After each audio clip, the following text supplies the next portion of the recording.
Оливер Твист. Нэгдүгээр бүлэг. Оливер Твист хаана ямар байдалд төрсөн тухай өгүүлнэ.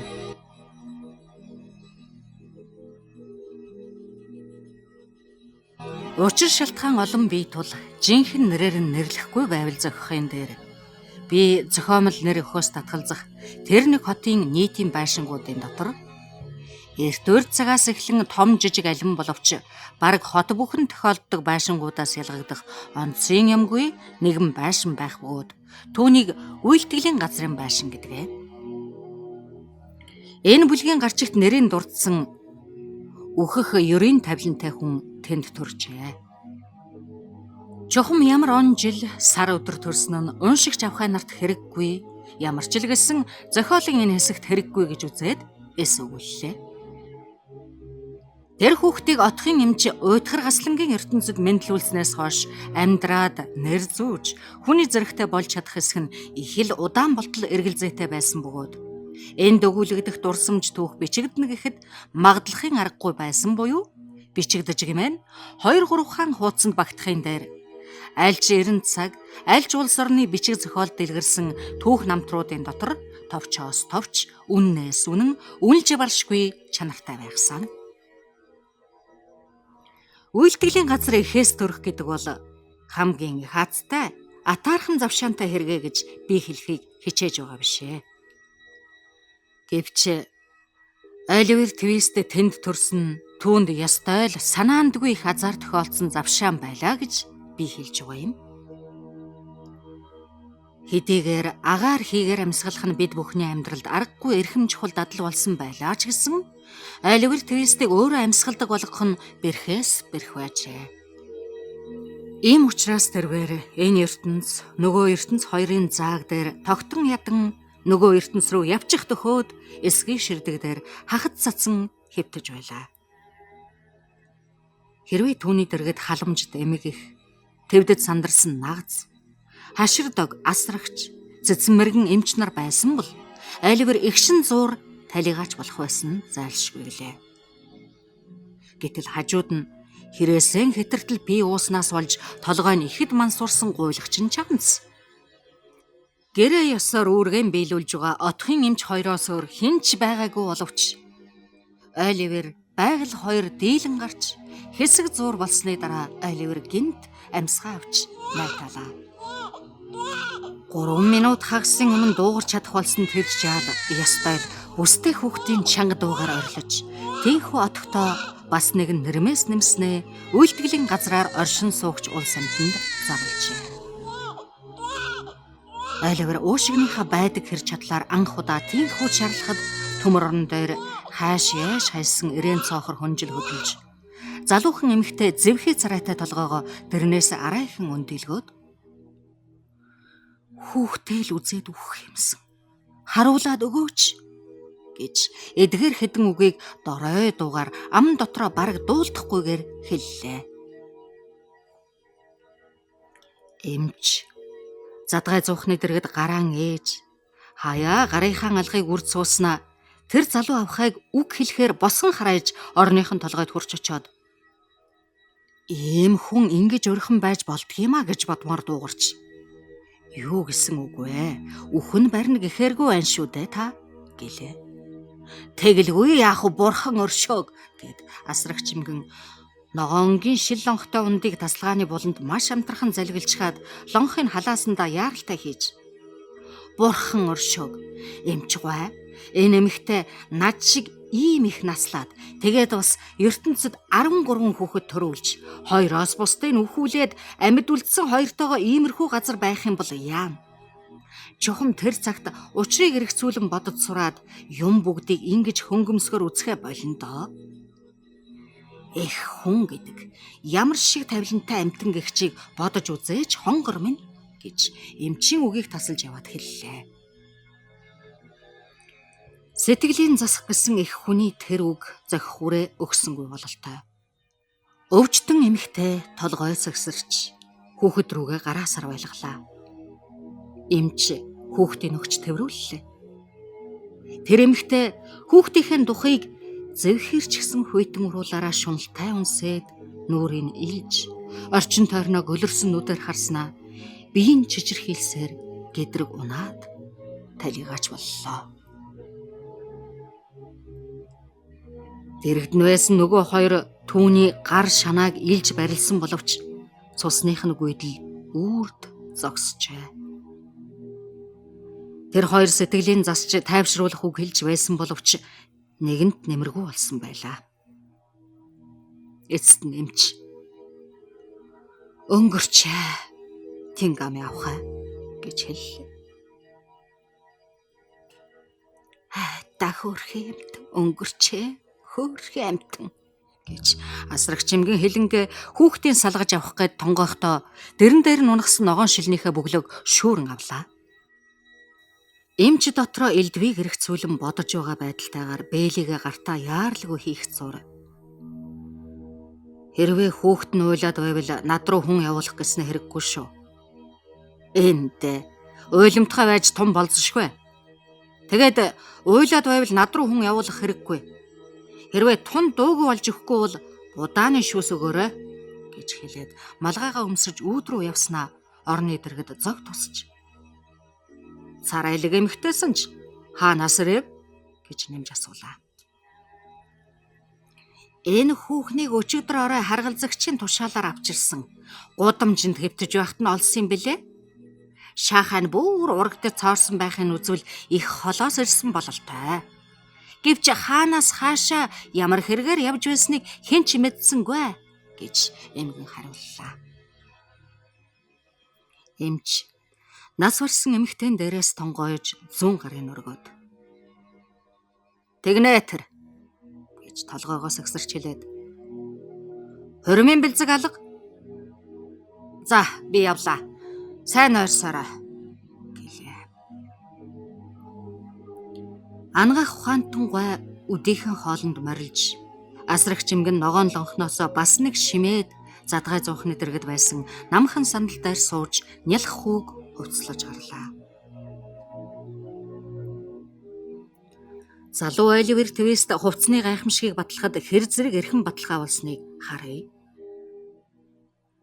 Ганцхан хучлаг болж байсан хүнжилдөө мандсвэлсэн. Тэр хүү язгууртан хүний ээж хүүхэд юм уу, я дууч хүний хүүхэд юм уу хэм мэдэх вүлээ.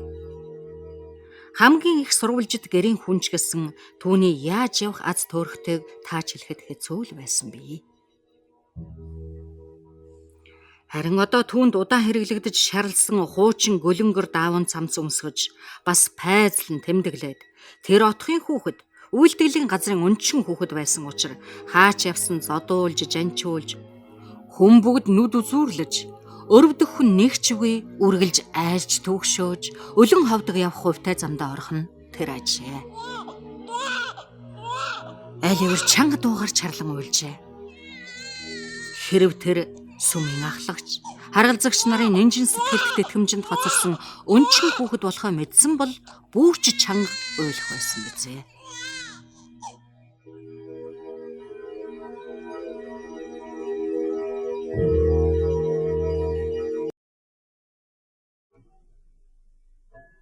Ширээний тэргуунд дуураг улаан царайтай онцгой бүдүүн ноён бусдаасаа илүү өндөр түвшлэгтэй сандал дээр ихэмсгээр морилн суужээ. "Зөвлөлд мэхийн ясал" гэж баамбал хэллээ. Оливер хатаж завдаагүй байгаа 2-3 тусал нулимсаа арчаад аз болоход зөвлөл гэдэг нь үзэгдэхгүй нэг ширээл байхыг хараад түүнийг харж мэхийн ясаллаа. "Жала, нэр чинь хэмб" гэж өндөр сандал дээр морилн суугаа ноён асуулаа. Оливер айж сүрдмээр олон эрхэмсэг хүмүүсийг хараад дагжин жичирснээс гадна ардан зогсож байсан гэийг нэг зохиод авсан тул Оливер тэсгэлгүй уйлжээ. Энэ хоёр шалтгаанаас болж тэрхүү аймтгай аяархан хариулсны дараа цагаан хантаацтай нэг хүн түүнийг "Тэнэг" гэж нэрлэлээ. Энэ нь жаал хүүг дорн сэргээж дотор нь уужим тавин боллоо. "Жала" гэж өндөр сандалтай ноён хэлээд "Миний үгийг сонс. Чи өөрийгөө өнчин хүүхэд гэж мэдэж байгаа байз" гэлээ. Ноёнгой тэр тань юу гэсэн үг юм бэ? Гэж хөөрхөн айлгавар асуулаа. Тэнэг хүүхэд байна л да. Тийм ч байх гэж би бодож байсан юм аа гэж цагаан хантаастай хүн хэллээ. Түрүүчийн эрхэм. Хош гэд. Чамд эцэгч байхгүй, эгч байхгүй. Тэгээд чамайг отог төмөжүүлсэн гэдгийг чи мэдж байна уу? Тийм биз дээ гэлээ. Тийм ээ ноёнтон минь гэж айлгавар гашуудлтайгаар уйлж хариуллаа. Чи юунд уйлаад байгаа вүлээ? Гэж цагаан хантаастай хүн асуулаа. Үгүй нэрэ хачим. Энэ жал юу бодож уйлах вүлээ дээ? Чи орой бүр залбирал уншдаг биз дээ? Гэж өөр нэг эрхэм сүрлэг дуугаар хэлээд. Тэгээд чи Христосын шашинтан хүний ёсоор чамайг тэжээж, чамайг асарч байдаг хүмүүсийн төлөө мөрөгдөг байз гэж асуулаа. Тийм ээ ноёнтон минь гэж жаалхуу төгтчин хэлнэ. Сүүлчийн тэр хүн өөрөө мэдээгүй ч гэсэн зөв юм хэлчихсэн байжээ. Хэрв айлгавар өөрийгөө тэжээдэг, өөрийгөө асардаг хүмүүсийн төлөө бурхан залбирдаг байсан бол үнэхээр ч Христос шашинтан, тэгтээ ховор сайн Христос шашинтан байх байлаа. Гэтэл түүнд залбирал мөргөл хинч зааж өгөөгүй болохоор тэр бурханд мөрөгдөггүй байсан юм. Сайн байна. Чамайг хүмүүжүүлж ашигтай үйлэнд сургах гэж энд ирүүлсэн юм аа гэж өндөр сандал дээр сууж байгаа улаан царайтай ноён хэллээ. Маргааш өглөө 6 цагаас эхлээд чи олс сэмлэх болно доо гэж цагаан хантаастай уруу царайтай хүн хэлжээ.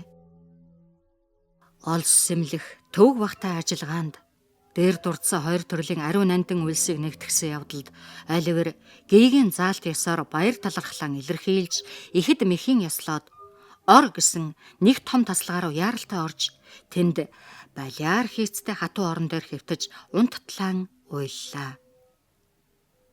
Английн ивэлт хуйлуудын мөн чанарыг яруу тод харуулсан шилдэг тэргүүн биет баталгаа биш үү? Тэдгээр ядуучуудад унтах зөвшөөрөл өгдөг байна шүү дээ. Хөөрхөн айлгавар тэр өөрийнхөө цаашдын хувь заяанд шийдвэртэй нөлөө үзүүлэх тийм шийдвэрийг чухам тэр өдөр зөвлөл гаргалаа гэдгийг төдийлөх бодсон ч үгүй тайван чөлөөтэй унтаж байлаа.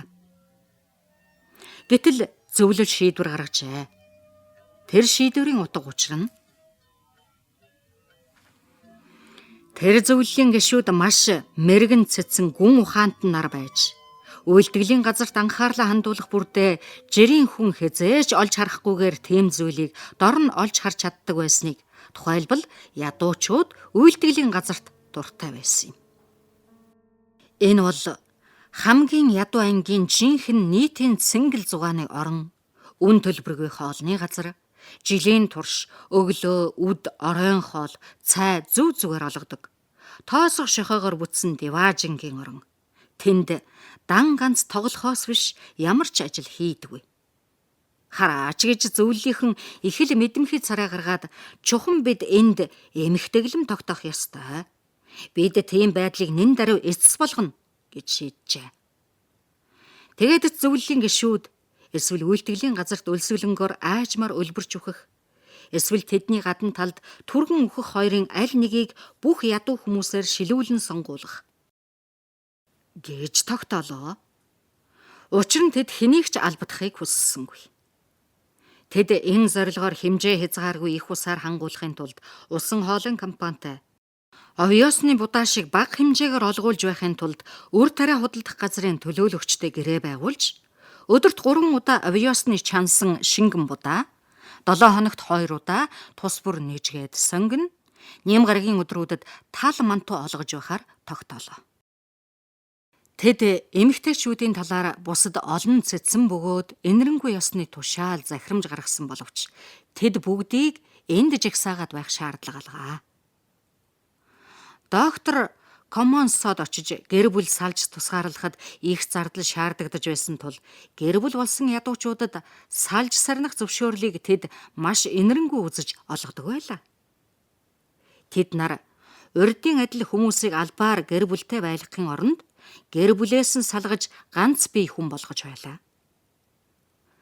Сүүлчийн энэ хоёр зүйлийг аваад үзэхэд хэрвээ тэр нь үйлдэлийн газартай холбогдсон зүйл бишсэн бол тусламж гуйн хандах хүмүүс нийгмийн бүх давхарганаас хичнээн гарах байсныг хэлэхэд бэрхтэй юм аа.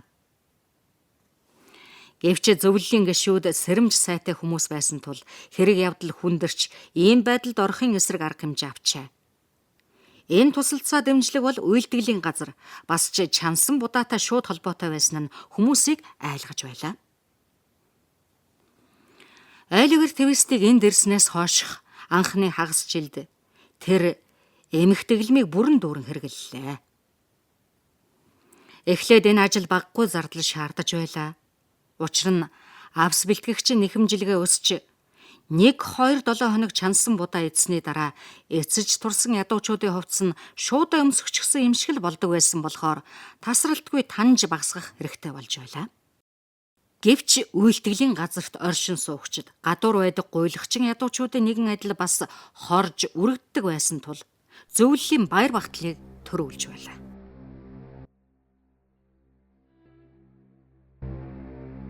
Эрэгтэй хүүхдүүдийг чулуун хантай том танхимд хооллуулдаг байлаа. Нэг өнцгт нь зэс тогоо байдаг бөгөөд элгэвч үнссэн харгалзагч нэг юм уу хоёр эмэгтэй тусламжтайгаар хоолны цаг болоход тэр тогооноос чансан будаа аягалж хуваарлан өгдөг байлаа. Хөвгүүд тус бүрд энэ хутгуурнаас нэг тавгаас илүү оногдохгүй байсан бөгөөд их баярын өдрүүдэд 2 унц талах нэмэгдэл болгон өгдөг байжээ. Аяг тавг угаах гэдгийг огт мэддэггүй байлаа. Хөвгүүд тавгаан гялалцтал нь долоочдөг байж. Тэд энэ ажлаа дуусчаад халбан тавгтайгаан бараг адил хэмжээтэй байсан болохоор энэ ажиллагаанд хизээч тийм их цаг зарахгүй. Тогооныхоо эвүүрийн тоосгонуудыг идчих гэж байгаа юм шиг маш хомхой нүдээр тогоор угаа ширтэн сууж санамсаргүй хуруун дээр наалтчихсан ганц нэг ширхэг будаа байж магадгүй гэж найдан хуруугаа хөхөн долоо. Эрэгтэй хүүхдүүд хоолнд голдуу сайн байдаг. Оливер Твист түүний нөхөд өлбөрч өгөхийн аюулыг аажмаар үзэж 3 сарын турш тарчилжээ. Эцэст нь тэд маш ховдог хомхой болоод өлсөндөө ухаан балаарх болсон тул насныхаа хэрээс томруун биетэй ийм байдалд дасч сураагүй. Урд нь эцэг нь хоолны жижиг гуанцтай байсан нэг хөвгүн хэрвээ түнд өдөр бүр 1-5 будаа нэмж өгч байхгүй бол шөн дэрэгдээ хэвтэж байгаа чадал дорой жаалыг санамсаргүй идчихвээ гэж айх юм а гэж ширүүн дүртэй хэлж нөхдөн айлгчээ.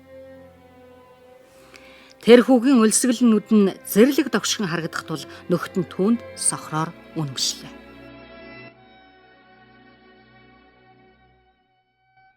Тэр өдрийн оройн хоолны дараа хэн маань харгалзагч дээр очиж жаахан будаа нэмж өгөхийг гуйх уу гэдгийг зөвлөдөж ярилцаад шодсон тул Оливер Твистэд энэ үүрэг оногджээ. Орой боллоо. Хүүхдүүд байраа эзлэн суулаа. Тогоочийн хувцастай харгалзагч тогооны дэргэд ирж түүний гуйлагчин туслагчид ард талаар нь зогсон. Тэгээд хомсхон хоолны өмнөх урт удаан уншлага залбирал болж өнгөрлөө. Будаа дууслаа. Жаал хөвгүүд харилцсан шивнэлдээд Оливер тийш дохино. Дэргэд нь байсан нөхөд хажуунаас нь нударна. Оливер бол баг балчир хүүхэд бөгөөд өлснөөс болж юунаас ч буцахгүй. Гаслан зовлонгоос мангу мунхаг болжээ. Оливер гартаа тавг халбаг барсаар ширээний араас босоод харгалзагчийн дэргэд хүрч өөрийнхөө зоримог байдлаас баг зэрэг айсан байдалтай хэлсэн нь. Уучлаарай. Харгалзагч минь би нэмж идэхийг хүсэж байна гэлээ. Гэтэл харгалзагч нь мантахар тарган гүжирмэг эрүүлж ирэх хүн байсан боловч царай нь маш их зэвхэрэн цайгаад авчихжээ. Харгалзагч гайхсандаа хөдөлж чадсангүй. Бяцхан хүү хар зогсноо. Дараа нь дэмжлэг ирж тогоог нь түшлээ.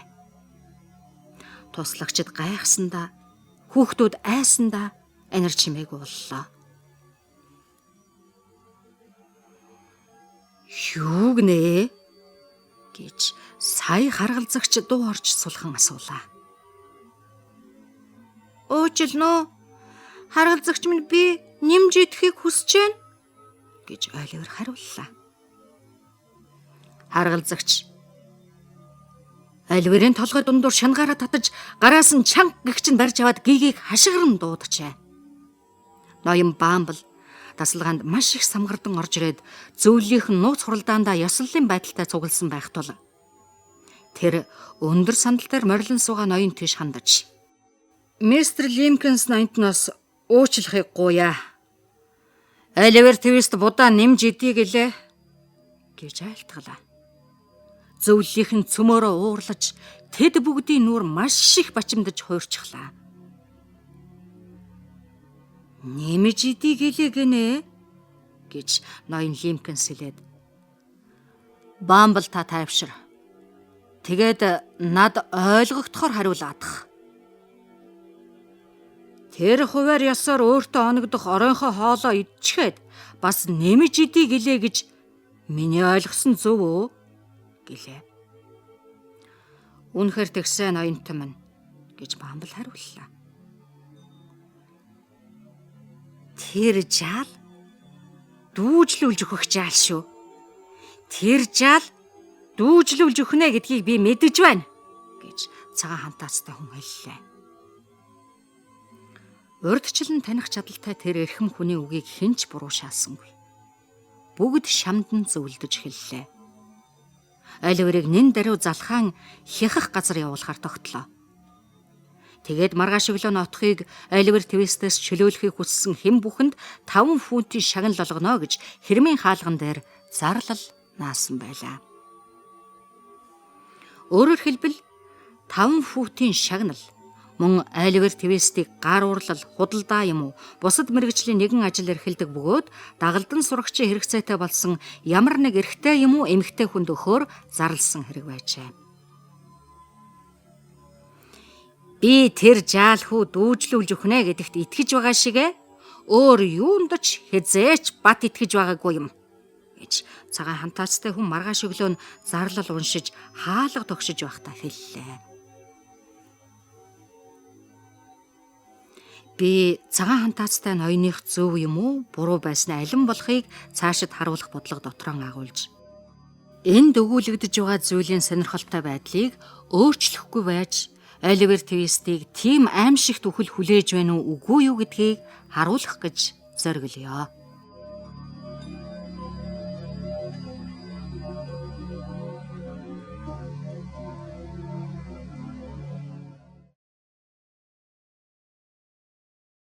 Гуравдугаар бүлэг.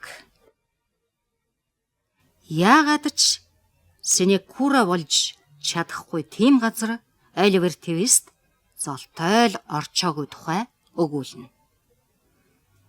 Синекура гэдэг нь их хөдөлмөр шаардахгүй хөлс ихтэй ажил гэсэн үг.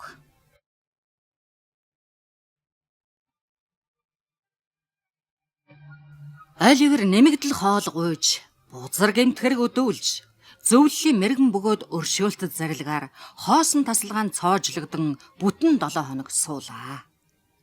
Хэрвээ цагаан хантаацтай ноёны урьдчилан хэлсэн үгийг зохих ёсоор хүндэтгэж үтсэн бол Оливер нусныхаа альчуурын нэг үзүүрийг хананд байгаа дээгээс уяад нөгөө үзүүрээр нь боож өгнө.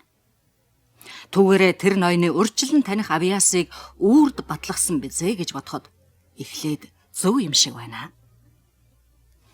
Гэвч энэ үйлийг бүтээхэд нэгэн зүйл саад болж байсныг, тухайлбал гоёл чимэглэлийн зүйл тооцогдох болсон нусны альчуурыг бүх бүрэлдэхүүнээрээ хуралдсан зөвлөлийн тусгай тушаалаар ядуу хүмүүст хэрэглүүлэхгүйг үеийн үед үүр ториглох болгож, тушаалдан гарын үсгээ зуран тамгаан дарж, баяр ёслолын журмаар зарласан байжээ. Бас Оливерт бага балчир нас нь улам ч илүү ноцтой саад болжээ. Тэрхүү өдрийн турш гашуудалтай уйлж угаад хав харанхуй аимшигт урчин болоход харанхуйг харахгүй тулд хоёр гараараа нүдэн дарж байшингийн буланд шигдэн суугаад унтах гэж оролдлоо. Жаалхүү байн байн сэрж өндөх бүрдээ дагжин шичрэн. Өөрөөгөө эргэн тойрон бүрхэж байгаа харанхуйн дунд Баашингийн хүйтэн, хатуухан, ганцаардмал байдлаас нь хамгаалж байгаа юм шиг санаж түүн тийш улам улам шигдэн наалджээ. Тийм дэглэмийн дайснууд айлвар өөрийнхөө хоригдож байсан ганцаардмал үед эрүүл мэндэд чухал тустай дасгалаас ангиж ирж, эрхэм хүмүүс санаа сэтгэлээ тайвшруулаас салсан гэж бодохгүй байхаа. Дасгалын тухайд аваад ярихад цагаагаарын байдал маш тохиромжтой хүйтэн байсан. Түүнд салхи авахуулж ханиад хүргэхгүй хичээж торлогийнхаа тусламжтайгаар түүний биеийг дулаацуулж байсан ноён Бамблын оролцоотойгоор тоосгоо хантай хэрмийн дотор өглөө бүр шахуургын усаар шүршүүлэн угаалгаж байхыг түүнд зөвшөөрч байлаа. Хүмүүсийн талаар аваад үзэхэд түүнийг өнжөөд тогтмол нэг удаа эрэгтэй хүүхдийн хоолны танхимд оруулж бусдад нь анхааруулж урьдчилан сэрэмжлэхийн тулд нийтийн өмнө зоддог байлаа. Мөн түүнийг санаа сэтгэлийн талаар тайвшруулахын тулд бас л тэр танхим руу түлхэн хөөж оруулаад зөвлөлийн зарилгаар нэмж оруулсан тусгай нэмэгдэл уншлагатай залбирлыг нийт хүүхдүүдээс уншихыг сонсож санаа сэтгэлээ тайвшруулахыг зөвшөөрч байлаа. Тэр нэмэгдэл уншлаганд Оливер Твистийг сайн санаатай, хангалуун байдалтай, дуулууртай сайн хүүхэд болгож нүгэл хилэнцээс аварч өршөөхийг гуйж залбирэн мөргөж байлаа. Тэр нэмэгдэл уншлаганд Оливер бол муу зүгийн тусгай хамгаалал ивэлд оршиж байгаа ба Оливер бол шулмас, чухамхүү өөрөө зохиосон амьтан юм а гэж тодорхой оруулсан байжээ.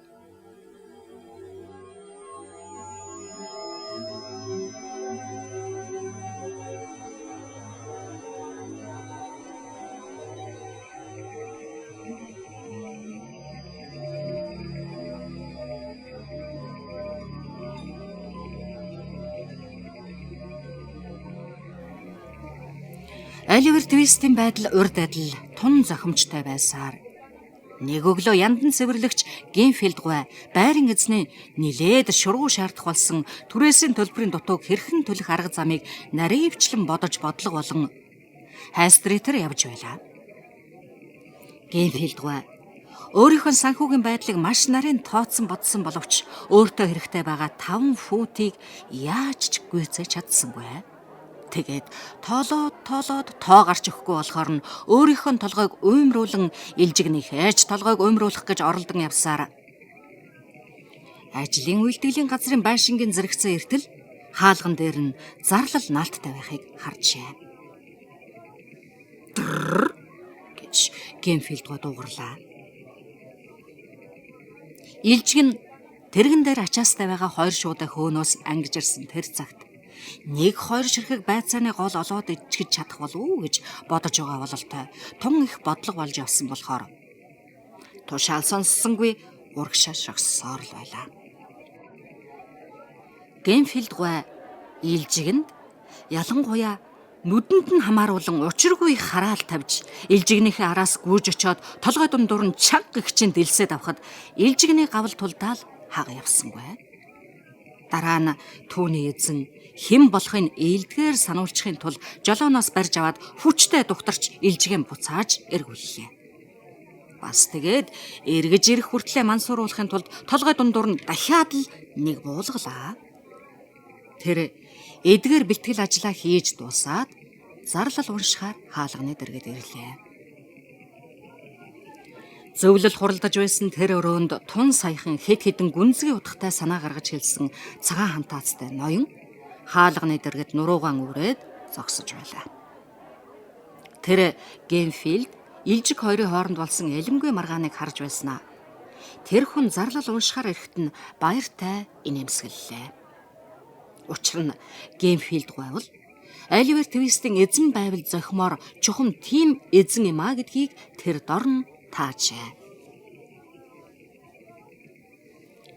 Генфилд гуй зарлал уншаад чухамхан 5 фунт мөнгө чухал хэрэгтэй байсан болохоор нэг адил мишэлцлээ.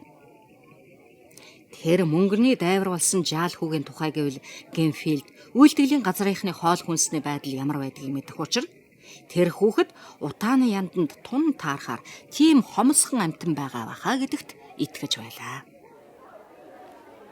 Тийм учраас уг зарлалыг эхнээс нь аваад адгийн хүртэл бас дахин үсгчлэн уншаад дараа нь хүндэтгэлийн яс гүйцэтгэж ноосон малгайда гараа хүргэн цагаан хантаацтай ноён тийш хандаж. Ноён тоон отгоос сургахаар өгөх гэж байгаа энэ жаал гэж Генфилд эхэлтэл. Тийм ээ, эрхмээ гэж цагаан хантаацтай хүн дооглонгүйгээр инээмсэглэж эхлээд тэр хүүгийн тухайд та юу гэж бодож байна да гэж асуулаа. Хэрвээ отго хүүг аятайхан ажилд яндан цэвэрлэгчийн хүндэт уйланд сургахыг хүсэх юм бол гэж мистер Генфилд үргэлжлүүлэн надад сурагч хэрэгтэй болохоор хүүг авахд бэлхэн байна гэж би хэлэх байна гэлээ.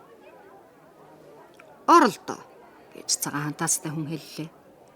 Генфилд зог тусч хоцроод өөрийн эзгүй хойгоор алга болчихсон байхаас нь сэргийлж элжигнийхээ толгой дундуур бас нэг тавьж аваад жолооноос нь дахиад нэг дугтарч цагаан хантаацтай хүний араас дагалдан Оливертэй анх удаа нүүр тулгарч уулзсан тэр тасалгаанд оржээ. Генфилд тэнд орж ирээд өөрийн хүслийг дахин илэрхийлэхэд энэ чинь их л бохир муухай ажил юм да гэж ноён Лимкинс хэллээ. Утааны яндан дотор хүүхэд бүтэж өгөх явдал гарч байсан шүү дээ гэж өөр нэг ноён дуугарлаа. Генфилд тийм ч явдал гардаг л байсан л да. Учир нь жаал хүүхдийг утааны яндангаар буулгахын тулд пишэнд сүрэл хийж норгодог юм аа. Тийм болохоор гал гарахгүй зөвхөн утаа боргилдог. Гэтэл утаанаасаа ямар ойлог болох вэ? Хүүхдийг яндангаас буулгах биш. Харин түүнийг хөдлөх чадлагүй болгоно. Гэтэл хүүхдийг чухам тэхэл хэрэгтэй шүү дээ. Хүүхдүүд бол хашир, хэдэр, их залхуу хүмүүс болохоор тэднийг утааны яндангаар түргэн буулгахад халуун сайн галаас дээр юм юу ч үгүй шүү дээ, эрхмүүд минь. Тэгтээ ноёд минь, энэ ажил бол ариун сайхан ажил. Учир нь хэрвээ хүүхэд утааны яндан дотор саатчвал улнаас нь хайраад орхиход бүх чадлаараа холдож гарахыг оролддог юм гэлээ. Ийм тайлбар өгсөн нь цагаан хантаацтай хүний таалалд их л нийцсэн бололтой байсан боловч ноён Лимкинсийн хилаахыг хараад тийм зугаатай байдал нь түргэн зур замхарлаа. Дараа нь зөвлөлийн гишүүд харилцсан хоорондоо хэдэн минутын турш ярилцсан боловч тэд маш аяархан ярилцаж байсан тул зардлаа багасгана. Балансад эрхэм сайнуул өөцүүлнэ. Хэвлэмэл тайлан гаргацгаая гэдэг үгнүүдээс өөр юу ч дуулдсангүй. Тэгтээ энэ үгнүүдийг олон дахин давтаж их л онцгойлон ярьж байсан болохоор сонсож амтсан ажээ. Эцэст нь харилцсан шивнэлдэх явдал төгсгөл болж зөвлөлийн гишүүд урдах судалдаан буцаж ирэх үед тэдний царай дахин баяр баясгалангийн байдалтай болжээ. Тэгээд ноён Лимкинс за бид таны хүслийг хэлцлээ. Хүүг бид танд өгөхийг зөвшөөрөхгүй гэлээ. Ердөө ч зөвшөөрөхгүй гэж цагаан хантаацтай хүн хэллээ. Огтхон ч зөвшөөрөхгүй гэж зөвлөлийн бусад гишүүн нэмлээ. 3 юм уу 4 ч хүүхдийг үхтэл зодчихсон ялихгүй өчүүхэн хэрэгээс болж зовд зүдрэх явдал урд нь Генфилд гойд нэгэнт тохиолдож байсан болохоор ажил хэрэгт үл таарах энэ байдлыг бидний гаргах шийдвэрт нөлөөлөх ёстой гэж үзэн зөвлөлийн гишүүд дэмий маяглаж байна уу даа гэж түүнд бодогдчихэ. Хэрвээ тэгж байгаа бол тэр нь тэдний хэвийн ажиллагааны байдалтай огтхон ч нийцэхгүй. Гэвч хуучин цуурхал яриаг сэргэн босгохыг төдийл хүсэхгүй тул малгайхан базалсаар ширээнээс аажмаар зайллаа. За тэгвэл та нар хүүг надад өгөх дургүй байх шив дээ гэж Генфилд хаалганы дэргэд зогсоод асуулаа. Ноён Лимкинс дургүй байна. Таны эрхэлсэн ажил бол бохир муухай ажил юм. Тэгээд ч бид манай өгөх гэсэн амлсан шагналыг багасгах хэрэгтэй гэж үзэж байгаа гэлээ. Генфилд ширээний дэргэд хурдан алхаж ирэх үед түүний царай гялалзсан. хэдийг өгөх юм бэ ноёдоо? Ядуу хүнийг битгий гомдоолдоо тамина хэдийг өгөх юм гэлээ. 3 фунт 10 шиллинг. 3 фунт 10 шиллинг өгөхөд дүүрэн хүрэх юм гэж би хэлэх байна да гэж ноён Лимкс хариуллаа. 10 шиллинг хасах хэрэгтэй гэж цагаан хантаацтай хүн хажуунаас нь орж хэллээ. Ноёдоо сонсооч дээ. 4 фунтээр л тогтъё л доо. 4 фунтээр л тогтъё. Тэгвэл та нар ч гэсэн тэрнээс үрд чөлөөлөгдөх болно тийх үү гэж Генфилд хэллээ. 3 фунт 10 гэж ноён Лимкс хатуу давтарч хэллээ. Үгүй ноёдоо, зөрүүгээ дундаа хуваая. 3 фунт 15 болгоё гэж Генфилд санал тавилаа. Бид нэг ч фаринг нэмэхгүй гэж ноён Лимкс хатуу хариуллаа. Та нар намайг хитрхээ хавчиж байна шүү ноёдоо гэж Генфилд зориг муутай дугарлаа. Цагаан хантаацтай хүн. За хаанаас та? Тэрнийг ямар ч шагналгүй авахдаж болохоор хүүхэд шүү. Аваад явал да монд минь. Тэр чин чамд яг тохирох хүүхэд. Тэрнийг байн торлогдож байх хэрэгтэй. Тэгвэл өөрт чинь тус болно шүү. Харин хүүг тэжээхэд их гарц гарахгүй. Тэр анх төрсөн өдрөөсөө аваад цадаж үзээгүй юм. Генфилд гоо ширээ тойрч суугаа хүмүүсийн нүрөөд залирхаг нүдээр харж тэдний инээмсэглэж байхыг хараад өөрөө ч мишэлээ. 8 таарлаа. Оливер ба түүний тухай бичиг баримтын зүйлийг мөн өдрийн дотор шүүгчд хүргэж гарын үсэг зурулан батлуулсан байх ёстой гэдгийг ноён Бамблд тэр дорн мэдэгдлээ. Энэ шийдвэрийг биелүүлэхийн тулд маш гайхсан бяцхан Оливерийг залхаан хихэх газраас гаргаж цэвэр цамц өмсгөх тушаал өгчээ. Дас сураагүй гимнастикийн дасгал хийж араа чамаа амжиж байтал ноён Бамбл тавхтай будаа баяр ёслолын өдөр оногддог 2 бүхэл 4-1 уунц хэмжээний далахыг өөрийн гараар авчирч өгчээ. Ийм сэтгэл хөдлгөн байдлыг Оливер үзээд гаслан тайгаар уйлсны учир гэвэл ямар нэг ашигтай зорилгоор түүнийг алах гэж зөвлөл шийдвэрлсэн байхаа гэж боджээ. Тиймгүй бол тэд түүнийг яалаа гэж ингэж хооллох үлээ дээ. Битгий үйл Оливер, нүд чинь улаан болчихно. Будаагаан идээд баярлаад суу. Оливер, чамайг сургахаар өгөх гэж байна гэж ноён Бамбл итгүүлэхээр баярсгалант дуугаар хэлжээ. Сургахаар өгөх гинэ Бамбл гоо гэж жаал хүү чичрэн дагцсаар давтан асуулаа. Мистер Бамбл. Тийм ээ, Оливер. Чиний их эцэг болж байгаа нинжин сайхан сэтгэлд ноёд тэгж байгаа юм. Ингээд чамд их эцэг гэж юм алах шүү дээ. Тэгээ тэд нар чамайг сургаж хөл дээр чинь босгон отогт 3 фунт 10 шиллингийн зардал гарах боловч чамайг хүн болгож өгөх гэж байгаа юм да. 3 фунт 10 шүү, Оливера. 70 шиллинг 6 пенс ихээр 140 гэсэн үг. Гэтэл энэ бүгдийг чинь хүний нүдэнд дулаан үзэгдэхгүй адгийн юм өнчин жаалын төлөө зарж байгаа юм гэлээ. Ноён Бамбл эдгээр үгийг айлган сүрдүүлэх дуугаар хэлээд түр амсхийх үед хөөрхий жаал гашуунаар мэгшин уйлж хазар дээгүр нь нулимс сууж байлаа. Битгий уйл гэж мистер Бамбл энэ удаа ёсрохог бусаар хэллээ. Учир нь өөрийнхөө уран үгээр гүн сэтгэл төрүүлсэндээ өөртөө бахархах сэтгэл түүнд төржээ. Битгий уйл Оливер, цамцныхаа дотроор нүдэн арч будаан дотор битгий нулимс тусаа. Энэ бол их мунхаг хэрэг Оливер гэлээ. Үнэхээр ч тэгж байх нь мунхаг хэрэг бөгөөд тэр тэргүй будаан хүрлцгүйц устай байжээ. Чи их баярлсан байдалтай дүр үзүүлж өвгөн ноён сурагчаар очих дуртай юу гэж асуухад нь тун их дуртай гэж хариулах явдал чамаас шаардагдана. Өөр юу ч шаардагдахгүй гэж ноён Баамбал шүүхэд очиж явах замдаа Оливерт хэлжээ. Энэ хоёр заалтыг биелүүлэе гэж Оливер хүлээлээ. Учир нь энэ хоёрын аль нэгийг эс биелүүлвэл ямар хувь заяа хүүд тохиолдохыг ноён Баамбал хичнээн чадамгай ойлгуулсныг хэлхийн арга алгаа. Тэгээд тэд нар шүүгчинд хүрээд ноён Баамбал Оливерыг жижиг тасалгаанд ганцаар ингэн цоожлоод намайг буцаж ирэх хүртэл эндээ хүлээж бай гэж тушаалаа. Жаалхүү зүрхэн төгшүүлэн байж хагас цаг орчим хүлээлээ. Энэ хугацаа өнгөрөх үед ноён Баамбал хаалгаар 3 булант малгайгаа өмсөөгүй нүцгэн толгойгоо цохиулгаж чанга дуугаар хэлсэн нь. Хайртай Оливер минь, ноёд дээр орё гэж хэллээ.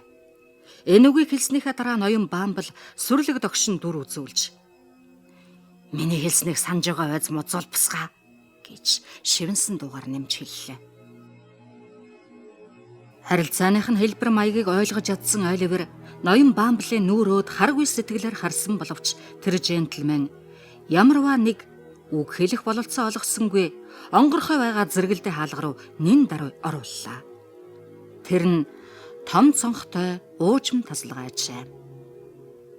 Бичгийн ширээний ард үсээн оодож гойсон хоёр өвгөн суун. Тэдний нэг нь сонин уншиж, нөгөөх нь яст мэлхийн ясаар хийсэн хүрээтэй нүдний шил зүүж, өмнөө байгаа хуйлж ихсэн цаасыг харж байлаа.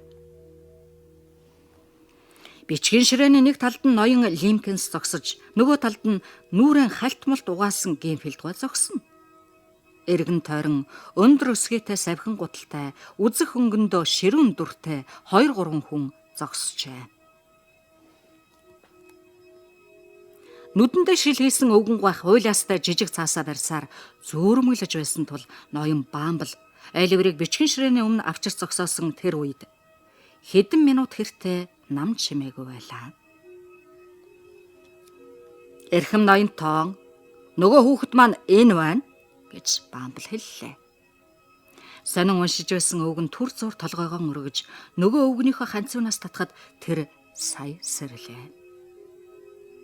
Энэ ч нөгөө хүүхдөө гэж өвгөн дугарлаа. Тийм ээ, энэ ноёнтон минь гэж Баамбал хариулаад хайрт минь шүүгчд мэхийн ясал гэлээ. Оливер цочин чичирч маш хүндэтгэн мэхэж яслалаа.